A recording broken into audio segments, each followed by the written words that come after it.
A judge slapped Caroline Leavitt in open court, thinking he could silence her, but minutes later his corrupt empire began to crumble. Washington, D.C. always feels like a city at war with itself. The wide boulevards, majestic marble buildings, and statues of heroes hide deep tensions that have never been resolved.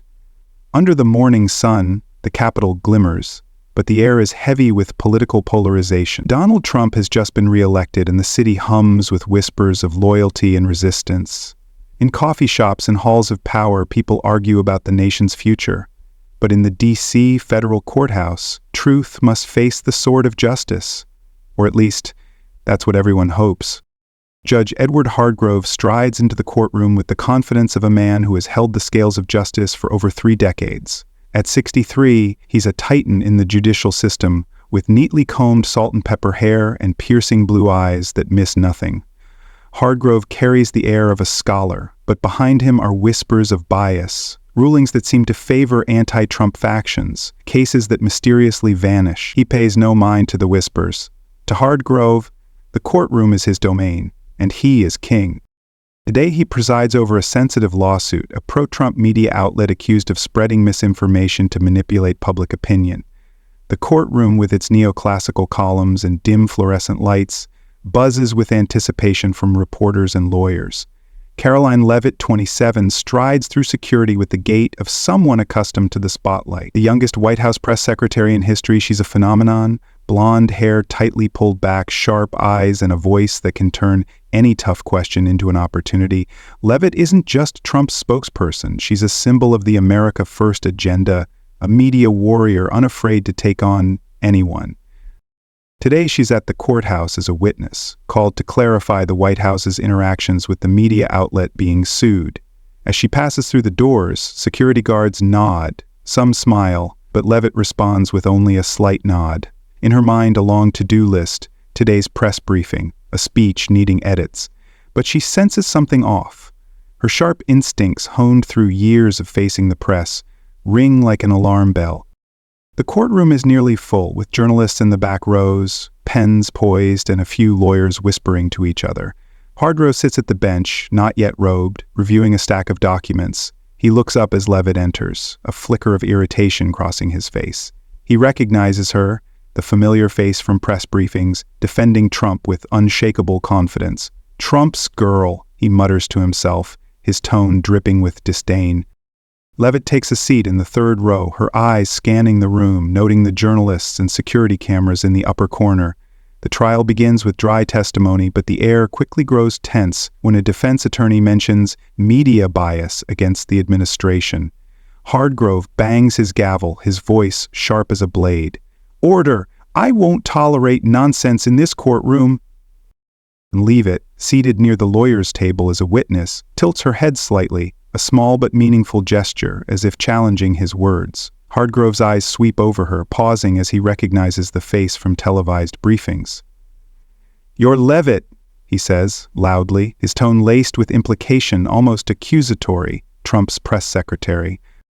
Leavitt rises from the witness chair, her voice calm but firm. "Yes, sir, I'm here as a witness, but I'd like to ask whether this court can ensure fairness in judging a case so politically charged." Her words, though polite, are a spark in a room full of gunpowder. Journalists in the back start scribbling. The crowd murmurs softly. Hardgrove clenches his jaw, his face reddening.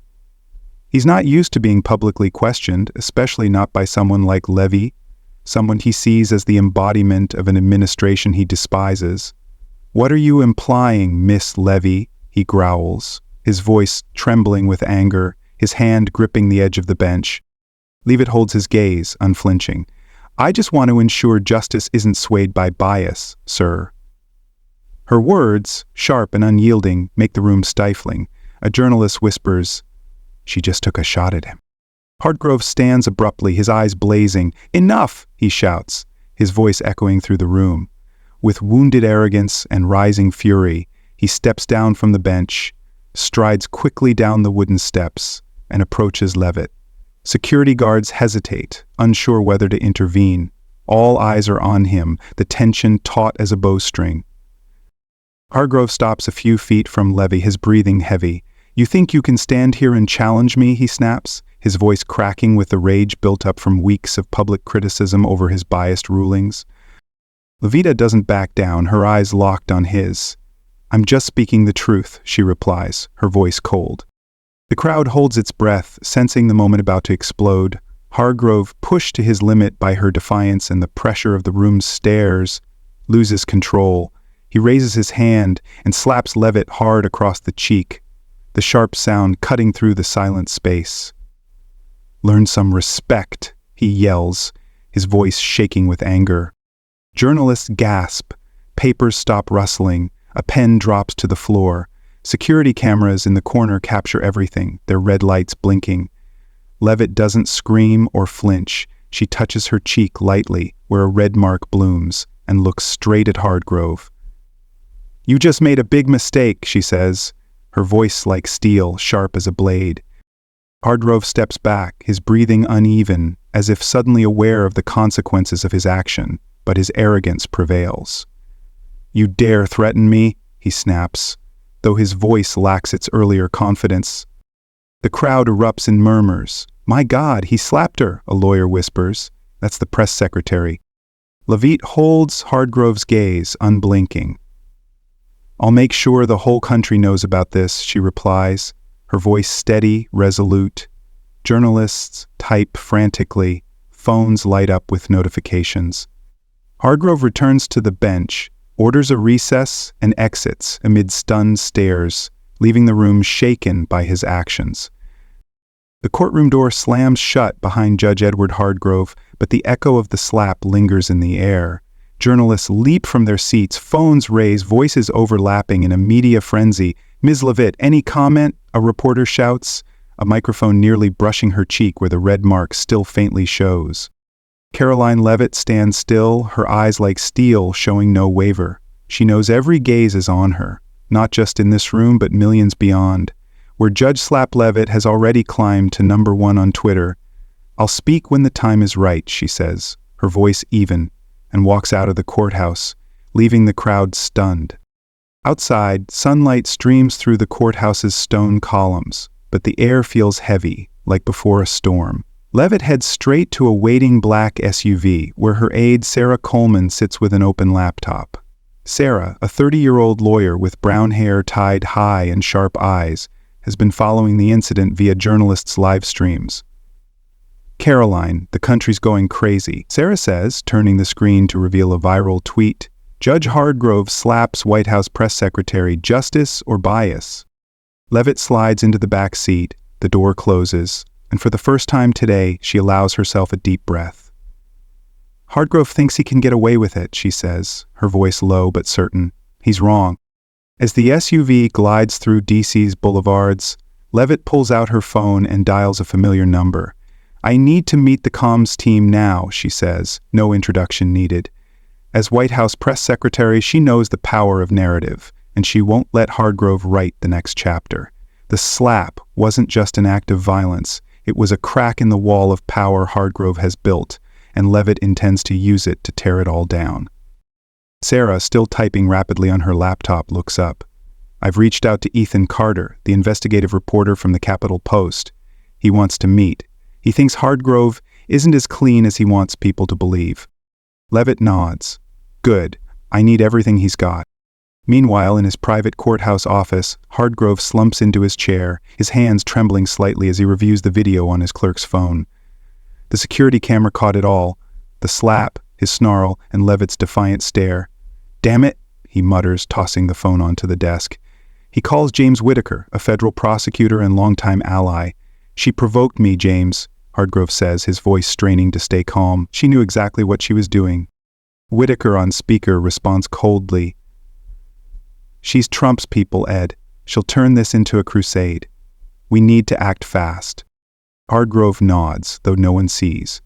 "Call the Judges Association, draft a statement, say it was a misunderstanding, and find a way to shut her up." But Levitt has no intention of staying silent. At the White House, she strides into the briefing room where the comms team is ready. A large screen displays social media posts. Some call her a victim, others accuse her of staging it to curry favor with Trump. "They're dividing the narrative," an aide says. Levitt gives a thin smile. They always do, but this time we'll steer the story. She requests an exclusive interview with a Trump-friendly network tonight, where she'll publicly call for an investigation into Hargrove for abuse of power. If he thinks a slap will silence me, she tells the team, he doesn't know who he's dealing with. At the same time, Ethan Carter, a lanky reporter with round glasses and a reputation for digging into DC's dark corners, sits in a coffee shop near the courthouse.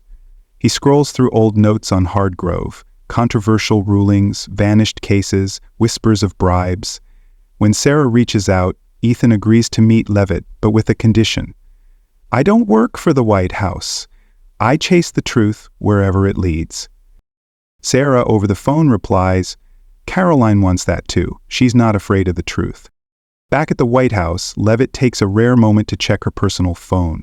A text from her husband with a photo of their son playing in the yard. You okay? I saw the news.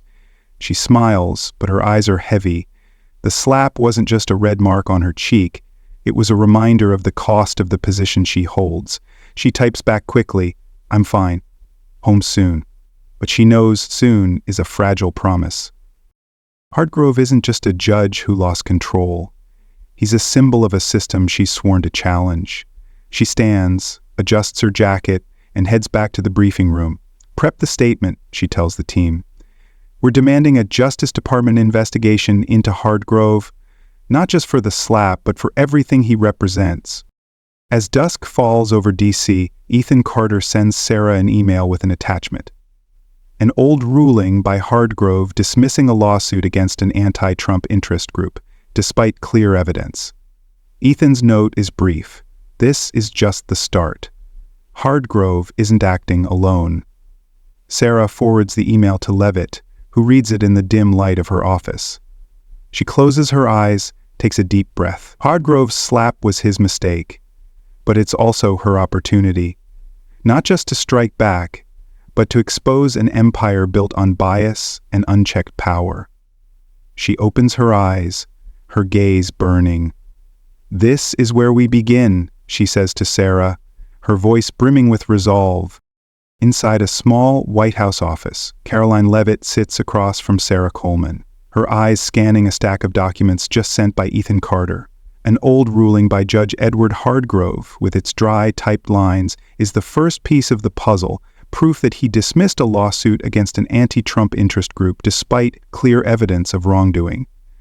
This isn't random, Sarah says, her voice low but sharp. Hargrove isn't just biased, he's protecting someone. Levitt nods, her fingers tapping lightly on the desk. And we're going to find out who. Hargrove's slap has turned into a public battle. After last night's interview where Levitt called for a Justice Department investigation into his conduct, the Hargrove scandal has overtaken Judge Slaps Levitt, spreading across Twitter and TikTok with clips from the courtroom. But Levitt knows winning on social media isn't enough. Hargrove isn't an ordinary judge. He's a cog in a larger machine, and that machine is fighting back. Articles begin to surface calling her a provocateur or Trump's lackey, some even digging into her past, from her college days at St. Anselm to her early work for Trump, trying to paint her as a political opportunist. Levitt reads them with a thin smile, but deep down, she feels the weight of this fight. Ethan Carter, in his cluttered office at the Capitol Post, is digging deeper into Hargrove's record. He reviews rulings from the past 5 years, looking for patterns. One case stands out. Hargrove dismissed fraud charges against an anti-Trump nonprofit, despite prosecutors presenting evidence of illegal transfers. Ethan jots down, too many rulings bent. Who's behind him? He emails Sarah, attaching a list of other suspicious cases with a note, Hargrove isn't working alone. I need to meet Levitt. Sarah forwards the email to her, and Levitt, though preparing for another press briefing, agrees to meet Ethan tonight. Meanwhile, at a discreet Georgetown restaurant, Hargrove sits across from James Whitaker, the federal prosecutor and close ally. The dim chandelier light falls on Hargrove's tense face. She won't stop, James, he says, gripping his drink tightly. She wants to make me a scapegoat. Whitaker, with silver hair and a cold smile, leans forward. Ed, calm down. We've handled worse. The Judges Association will protect you. They don't want this shaking the system. He pauses, his eyes sharp as a blade. But Levitt's the problem. She has the White House behind her, and she knows how to play the media game. We need to discredit her fast. Hardgrove nods, but inside, a spark of fear flares. The slap wasn't just a mistake. It was a door he unwittingly opened. Levitt leaves her office at dusk, the red glow of sunset reflecting off the White House's stone walls. On her way to the coffee shop where Ethan waits, she checks her phone and sees a text from an unknown number. "Stop, Levitt, or your family will pay." She freezes, her breath catching. The image of her son, just months old, flashes through her mind. She forwards the text to Sarah with a note. "Increase security at my house now." When she arrives at the coffee shop, Ethan is already there, a cold coffee in front of him. "You okay?" he asks, noticing the strain on her face. Levitt sits, pushing unease aside. "I'm fine. What did you find?" Ethan opens his laptop, displaying a chart of Hardgrove's cases in the last 3 years. He's dismissed or softened at least 7 lawsuits tied to anti-Trump groups, despite strong evidence. And here, he points to a line, a nonprofit in Atlanta linked to major political donors shows up in 3 cases. I suspect Hardgrove was paid to make those rulings. Levitt leans forward, her eyes burning. Paid by who? Ethan shrugs. Not sure yet, but I have a source, an old court clerk of Hardgrove's. She says he pressured her to bury a major financial case. She's willing to talk, but only if protected. Levitt nods. Set up the meeting. I want to hear it straight from her. As Levitt leaves the coffee shop, her phone buzzes again, another text from an unknown number. You don't know who you're up against. She grips the phone tightly, anger overtaking fear. Hardgrove and his ilk think they can scare her into silence, but she learned long ago, working for Trump, fear is something you turn into strength. She calls Sarah, trace this number and reach out to the Justice Department. I want a formal investigation into Hardgrove, not just for the slap, but for everything he's hiding. In his office, Hardgrove gets a call from Whitaker. She's talking to the Justice Department, Whitaker says, his voice tense. If they dig, Ed, they'll find things we don't want.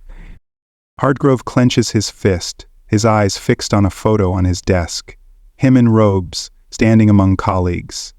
She's just a girl, he mutters, but his voice lacks conviction. Whitaker gives a dry laugh. She's a bomb and you lit the fuse. Washington, D.C. hums with whispers and the flash of press cameras, but in a small White House office, Caroline Levitt hears only her own heartbeat. She sits across from Sarah Coleman, her eyes locked on a laptop screen, displaying Ethan Carter's latest email. An attached file contains copies of bank transactions, money funneled from a shell company in Atlanta to an account tied to a nonprofit Hardgrove once protected in a ruling. This is it, Sarah says, her voice trembling slightly with excitement. Hardgrove isn't just biased, he's being paid to be biased. Levitt leans forward, her eyes sharp as a blade. Who's behind the company? Sarah shakes her head. Ethan's still digging, but he says it ties to big players. Really big. Hardgrove's slap is now a distant memory, overshadowed by the scale of what Levitt is uncovering. The Hardgrove scandal dominates social media, with courtroom clips shared millions of times, but the smear campaign against her is heating up too. Articles call her a witch hunter or Trump's puppet, digging up innocuous details from her time at the White House mailroom. One even suggests she provoked Hardgrove for attention. Levitt scrolls through them on her phone, her thin smile tinged with bitterness. She's used to attacks, but these feel like a desperate attempt to cover something bigger. Ethan Carter, at the Capitol Post, works through the night to connect the dots. He's reached out to Ellen Harper, a former court clerk who agrees to meet at a quiet coffee shop on DC's outskirts. Under dim lights, Ellen, with gray hair and anxious eyes, shares her story. Hardgrove didn't just tell me to shred a report, she whispers, clutching her tea. He met Whitaker afterward in private. I heard them talk about keeping things stable. Whitaker had a briefcase. I don't know what was in it, but I'm not naive. Ethan records secretly, his heart racing. Can you testify publicly, he asks. Ellen blinks, hesitant. If Miss Levitt can guarantee my safety, I'll speak. Meanwhile, at the federal courthouse, Hardgrove stands by his office window, staring down at DC's traffic, his eyes vacant, his hands clenched, white-knuckled. A call from Whitaker just ended with a clear message. She's getting close. The Justice Department's asking for your old rulings. We need to act. Hargrove turns, his voice hoarse. She's just a girl, James. Why is she so dangerous? Whitaker, on speaker, gives a dry laugh. Because she's not afraid, but we'll make her afraid. Hargrove nods, though doubt gnaws at him. He's built an empire on control, but Levitt is dismantling it piece by piece. Levitt, back at the White House, gets word from Sarah about Ellen Harper. She immediately orders the legal team to contact the Justice Department for witness protection while preparing for a public press conference. But as she checks her phone, a new text from an unknown number appears. You think you're smart, but you don't know who's behind Hargrove. Stop or your husband won't come home tonight. She freezes, her breath catching. The image of her husband with his kind smile flashes through her mind. She forwards the text to Sarah, her voice firm. Find where it came from. I want to know who's behind it. Sarah nods, but her eyes betray worry. Caroline, they're playing dirty. Maybe we should slow down. Levitt looks at her directly. Slowing down means they win. She calls security immediately, demanding tight surveillance on her family, but refuses to back off. In a closed-door meeting, she faces White House legal advisors. Hargrove isn't just a judge, she says, her voice ringing like steel. He's part of a network, prosecutors, organizations, and people with money. If we stop, we let them keep rigging justice. An advisor, cautious, responds, You're taking on the whole system, Caroline. They won't let you win easily. Levitt smiles, unshaken. I never expected it to be easy. Ethan, meanwhile, uncovers another key piece. A leaked email from Whitaker to Hargrove mentioning a contribution from the Atlanta company to keep things balanced in an election lawsuit. Ethan sends the document to Sarah with a note, This is dynamite, but if it goes public, they'll come for us. Sarah forwards it to Levitt, who reads the email in her office's dim light. She realizes Hargrove isn't just taking bribes. He's part of a network rigging cases to harm Trump's allies, from donors to media outlets. She texts Ethan back, Set up with Ellen. We go public at the hearing. Hargrove, in his office, receives a package from Whitaker. New smear articles, ready to tarnish Levitt's name. But as he opens it, a handwritten note falls out. She knows about Atlanta. Handle it before it's too late. Hargrove burns the note in an ashtray, his eyes darkening. He dials an unknown number, his voice low. Silence her. No traces. The voice on the other end replies calmly, Understood. Levitt stands by a White House window looking out at the city's twinkling lights. The text threatening her husband lingers in her mind, but it only fuels her resolve. Hargrove and his network think they can scare her into backing down, but they don't know her. A woman who's faced the press, politicians, and public storms without flinching. She turns to Sarah, who's preparing documents for the hearing. Call the Justice Department, she says. I want all evidence secured and make sure Ellen Harper is safe. Sarah nods, but adds, Carolyn, they won't play fair this time. Levitt smiles, her eyes blazing. They never have. But I'll make them pay. The federal courtroom in Washington, D.C. hums with the weight of expectation. Journalists pack the back rows, cameras flashing relentlessly, while phone screens glow with live tweets. Hargrove scandal. Caroline Levitt steps in, her stride steady, her eyes sharp as a blade. She wears a navy suit, her blonde hair neatly tied back, but her power lies not in her appearance, in her unshakable resolve. Today is the public hearing she pushed for, where Judge Edward Hargrove must answer for his actions, and Levitt isn't here to apologize. She's here to tear down the wall he's built. Hargrove sits at the defense table, his face tense, his blue eyes now dull, like a man realizing he's losing control. His judicial robe is replaced by a gray suit, but he still tries to carry an air of authority, as if he's still king in this domain. Beside him is his lawyer, a middle-aged man with nervous eyes, knowing this case isn't just about Hargrove, it's about a system under threat. Sarah Coleman, standing behind Levitt, hands her a folder, leaked emails, bank records, and a handwritten statement from Ellen Harper, the former court clerk. We have enough to bury him, Sarah whispers. Levitt nods, her voice low. Not just him, all of them. The hearing's presiding judge, Margaret Ellis, bangs her gavel, calling for order. "We're here to examine allegations against Judge Edward Hardgrove," she declares, her voice carrying through the microphone. "Miss Levitt, you may begin." Levitt stands, her eyes sweeping the room, locking on Hardgrove. She doesn't smile, doesn't blink. "Madam Chair, the slap I received from Judge Hardgrove wasn't just an act of violence," she begins, her voice steady but sharp.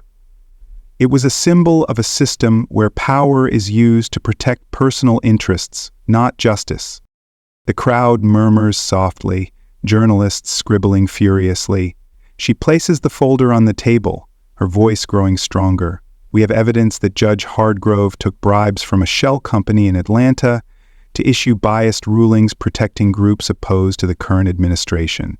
We have emails between him and prosecutor James Whitaker discussing contributions to rig election and financial lawsuits, and we have testimony from Ms. Ellen Harper, who witnessed Hardgrove order evidence destroyed to cover up wrongdoing." She pauses, letting her words sink into the room. Hardgrove bows his head, his hands clenched, but says nothing. Hardgrove's lawyer stands, his voice shaky. "These allegations are speculative, Madam Chair. Miss Levitt is turning a personal incident into a political witch hunt." Levitt responds instantly, cutting him off. "If this is speculation, explain this email." She holds up a printout, reading aloud. "The contribution will keep things balanced. The election lawsuit must disappear. Signed, James Whitaker." The room erupts in whispers, cameras flashing nonstop. Hardgrove looks up, his face pale.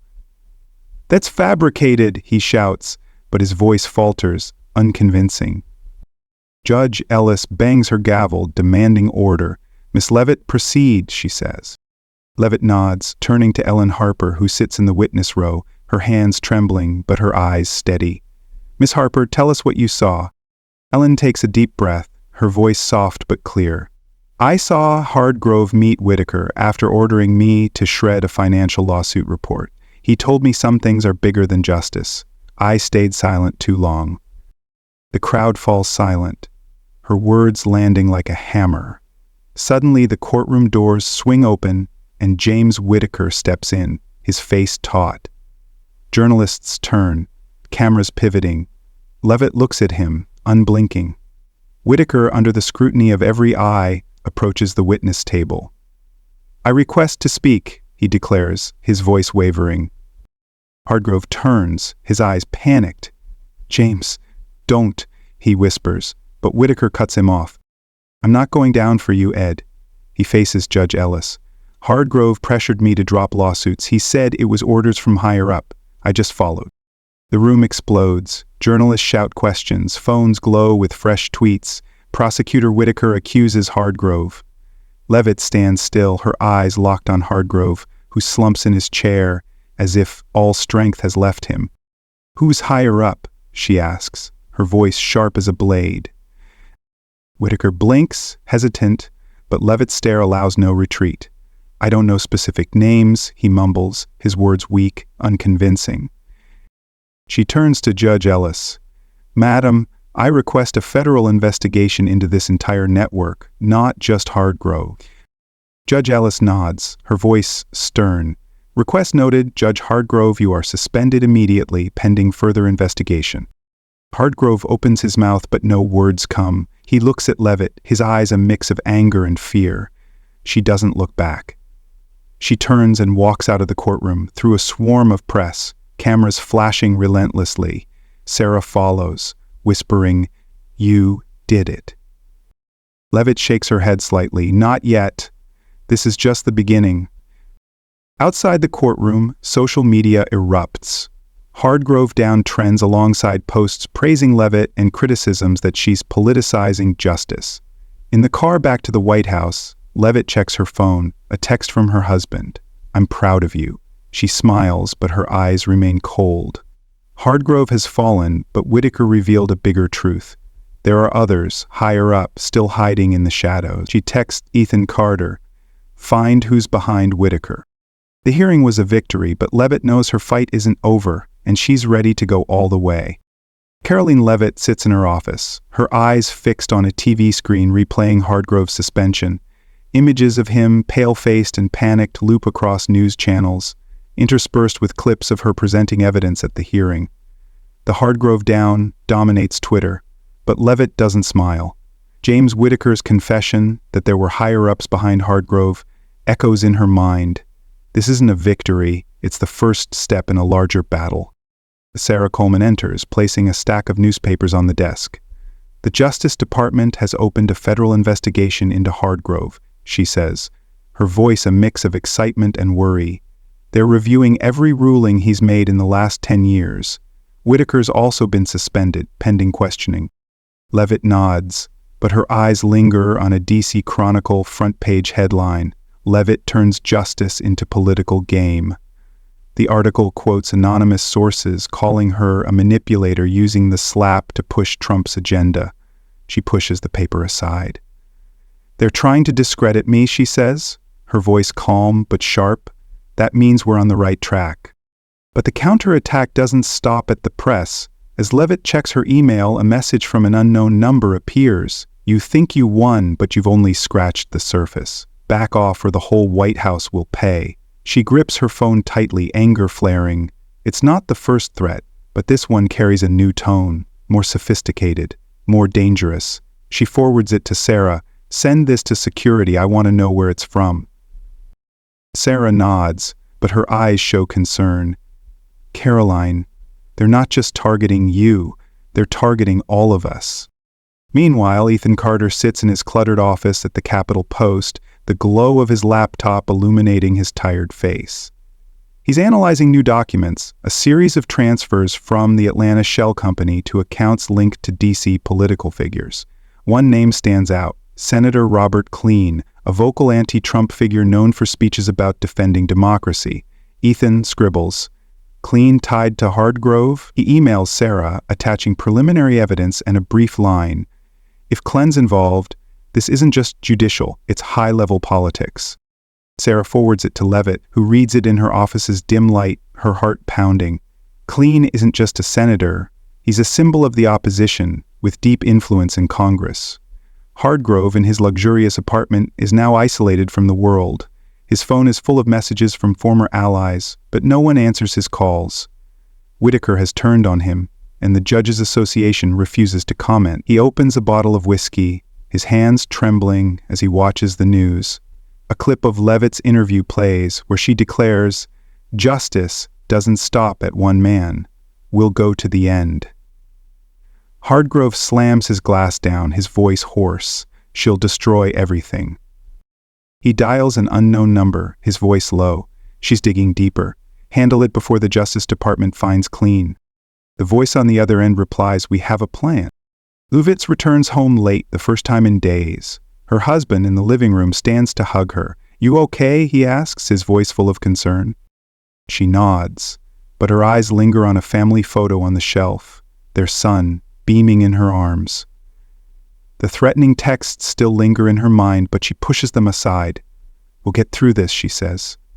Her voice firm, though inside she knows the cost may be higher than she imagined. She sits briefly, recounting the hearing, but when he asks about Klein, she pauses. If Klein's involved, she says, this won't just be Hardgrove, it'll be the whole system. The next morning, Levitt meets with the White House legal team, demanding they prepare a file to push the Justice Department to expand the investigation to Klein. "We need hard evidence," she says, her voice sharp. "Klein isn't Hardgrove, he has Congress behind him." An advisor warns, "Caroline, if you target Klein, you'll make all of DC your enemy." She gives a thin smile. "They've been my enemy since Hardgrove slapped me." Ethan, meanwhile, receives a new document from an anonymous source, minutes of a closed-door meeting between Klein and Whitaker discussing judicial strategy to take down Trump's allies. Ethan sends it to Levitt with a note, "Be careful, someone's trying to help us but they're scared." Levitt reads the document, her eyes blazing. She texts back, "Prep for a presser. We go public soon." She knows time is running out. Hardgrove's network is shrinking, but it's still strong enough to strike back. As she prepares to leave her office, another text arrives. "You can't touch us, Levitt." She grips her phone, anger surging. Hardgrove has fallen. Whitaker has flipped, but those behind them still lurk in the shadows. She turns to Sarah. Set up the biggest press conference we can. We're naming them, all of them. Sarah nods, her eyes a mix of admiration and worry. Levite steps out of her office, the hallway lights casting her shadow, steady as an unquenchable flame. Hardgrove started this, but Levite will finish it. In the White House briefing room, Caroline Leavitt feels the weight of silence. She stands behind the podium, her eyes scanning the crowd of reporters, cameras, and microphones. Just hours ago, she approved the final statement, backed by undeniable evidence from Ethan Carter. Minutes of a closed-door meeting between Senator Robert Klein and James Whitaker, discussing funding for Judge Edward Hardgrove's biased ruling. Leavitt knows naming Klein will shake D.C., but she doesn't hesitate. Hardgrove started this war with a slap, and she'll end it with the truth. She takes a deep breath, her voice ringing sharp through the microphone. Today, we're releasing evidence that Senator Robert Klein funded a corrupt network in the federal judiciary, using money from an Atlanta shell company to manipulate cases against the current administration. The room erupts in murmurs, cameras flashing relentlessly. She holds up a printout of the minutes, reading aloud. "We need Hardgrove to hold the line, Robert. The election lawsuits can't reach the public." Signed, James Whitaker. Reporters jump up, shouting questions, but Leavitt doesn't stop. This isn't just about Hardgrove. This is about those who think they can buy justice. In his apartment, Hardgrove watches the press conference on TV, his whiskey glass slipping from his hand, shattering on the floor. He's been suspended, isolated, and now Klein, the man he thought untouchable, is being dragged into the light. He lurches to his feet, dialing an unknown number, but no one answers. Hardgrove collapses into his chair, his eyes vacant. He knows he hasn't just lost power, he's lost everything. Ethan Carter at the Capitol Post monitors the social media fallout. Klein exposed shoots to the top, mixed with posts praising Leavitt and criticisms that she's weaponizing justice. He receives an email from his anonymous source. Be careful, Klein isn't acting alone. Ethan texts Sarah Coleman immediately, warning that the network may run deeper than they thought. Sarah forwards it to Leavitt, who's leaving the press conference through a swarm of reporters. She reads it, her eyes unwavering. "We'll find them," she tells Sarah, her voice like steel. Within hours, Klein calls an emergency press conference, standing before Congress with silver hair and weary eyes. He announces his resignation, calling the allegations a misunderstanding, but not denying them. "I'm stepping down to protect this institution's honor," he says, but the crowd isn't convinced. Reporters shout, "Were you tied to Hardgrove?" Klein turns away, silent. Leavitt watches the presser from her office, her eyes icy. Klein has fallen, but she knows he's just one piece. Others are still hiding in the shadows. That evening, Leavitt gets a call from the Justice Department. Whitaker, under investigation pressure, has agreed to testify for leniency. In an interrogation room, he reveals that Klein didn't just fund Hardgrove, but coordinated with a group of donors to rig cases tied to elections and media. They wanted to weaken Trump, Whitaker says, his voice shaky. Hardgrove was just the enforcer. Leavitt hears the report through Sarah, her eyes blazing. "We need the names of those donors," she says. Sarah nods, but warns, "Caroline, if you go further, they won't just threaten, they'll act." Leavitt returns home, feeling a sliver of relief for the first time in days. Her husband hugs her in the living room, whispering, "You did it." She looks at their son asleep in his crib, her eyes softening. Klein has fallen, Hardgrove is suspended, and Whitaker has flipped. But she still wonders, is she fighting for justice or for Trump? She pushes the question aside, focusing on this moment. "I'm fighting for this boy," she whispers, touching her son's hand, "for a world where truth matters." The next morning, Leavitt meets with the White House legal team, demanding they prepare a file to track down the donors Whitaker mentioned. "We don't stop," she says, her voice certain. An advisor warns, "Caroline, you've already taken down a senator. They won't let you go further." She smiles, unwavering. They don't have a choice. Washington, D.C., Caroline Leavitt stands before the White House podium, her eyes scanning the crowd of reporters. She's just finished a press conference announcing that the Justice Department has expanded its investigation to the donors behind Senator Robert Klein, based on James Whitaker's testimony. Judge Edward Hardgrove, now a shadow of himself, faces criminal charges, while Klein has vanished. from the political spotlight. But Levitt doesn't feel total victory. She knows others still lurk in the shadows, waiting to strike back. She steps away from the podium, flashes popping behind her. Sarah Coleman waits, handing her a newspaper with the headline, "Levitt pushes judicial reform." The article praises her for inspiring new proposals, independent oversight for judges, financial transparency in political cases. "You did it," Sarah says, her voice tinged with admiration. Levitt gives a thin smile. "We're only getting started." She thinks of Hardgrove, the slap and the threatening texts. They've made her stronger, but also reminded her that justice is a flame that needs tending. That evening, Levitt returns home, where her husband is playing with their son in the living room. She kneels, hugging the boy, feeling a rare peace amid the political storm. The image of her son with his carefree smile is why she fights. Not just for Trump, not just for justice, but for a world where truth has value. "Mommy's going to keep things right, okay?" she whispers, and he giggles as if he understands. The next morning, she stands outside the White House preparing for another press day. Sunlight glints off her blonde hair, but her eyes carry a quiet resolve. Hardgrove, Whitaker, Clean, they were just pieces. The fight against corruption never truly ends. But as she steps into the briefing room, the microphone's humming. She knows she's changed the game. A new hashtag spreads on Twitter, Levitt Legacy Justice. Levitt realizes justice isn't a destination, it's a flame she'll pass on to her son, to DC, to those who believe truth is worth fighting for. She takes a deep breath, ready for the next battle. The story judge slaps Caroline Levitt in court. 4 minutes later, his corrupt empire begins to crumble.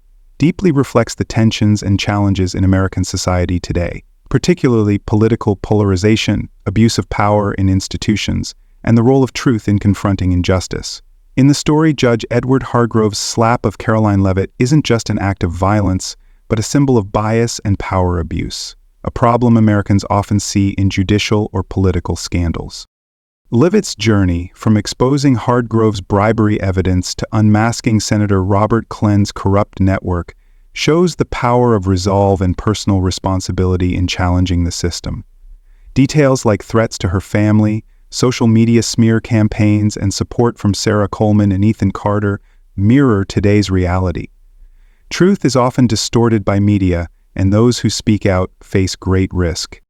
Levitt's fight, backed by concrete evidence like emails and Ellen Harper's testimony, underscores that justice demands transparency and undeniable proof, a lesson fitting for American society, where debates about public institutions' integrity rage daily. Caroline Levitt's story offers a vital lesson for Americans today. Standing up for truth requires courage, preparation, and persistence, even against fierce opposition. Caroline Levitt's story teaches us that truth demands unwavering courage, even when power tries to silence it. Facing threats and smears, she exposed corruption through persistence and evidence, showing that one voice can challenge a system. In life, this means standing firm against injustice, whether at work, in our communities, or online, by seeking facts and building alliances. Levitt's fight reminds us to protect what matters while pursuing change, no matter the cost. Apply this by speaking out responsibly and fearlessly. Thank you for watching. Subscribe, share your thoughts below, and join us for more inspiring stories.